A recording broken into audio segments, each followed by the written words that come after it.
Folks, Governor Hochul's opponent talks a good game on crime, but it's all talk. It's all talk. I chaired the Judiciary Committee for years. I'm the guy that introduced the money for police officers and reforms.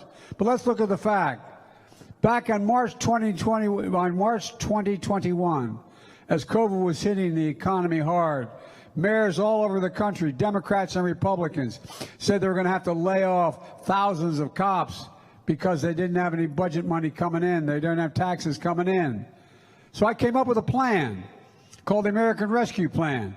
It gave states and local governments money they needed to keep cops on the beat, school teachers on the job, firefighters on the job.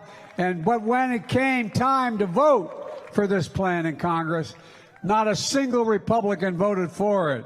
And they talk about the reason why you were able to keep your cops and firefighters and first responders is because of that legislation. That's the reason.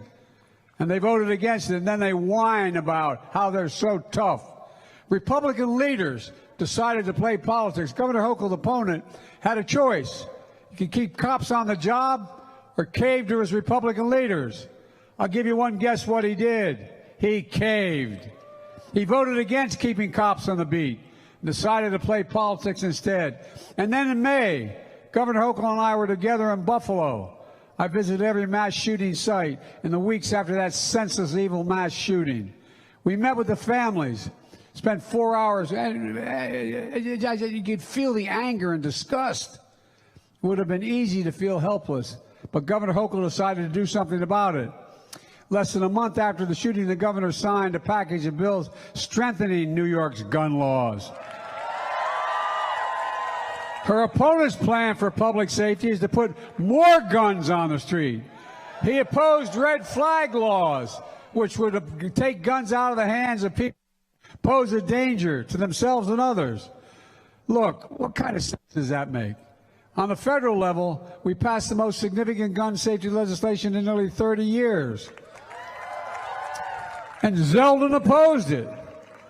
And we're coming back. I'm the guy that got the assault weapons ban the first and last for 10 years. And when we had that ban, mass shootings dropped precipitously. Well, I'm coming back and getting that assault weapons ban again. It makes no sense. And once again, Kathy's opponent is siding with the NRA. He voted against the assault weapons ban, refused to keep these weapons of war off the street.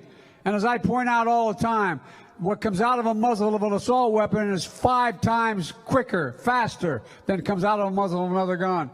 It can pierce Kevlar vest. There are not a whole lot of deer out there wearing Kevlar vests. Look, folks, this is crazy.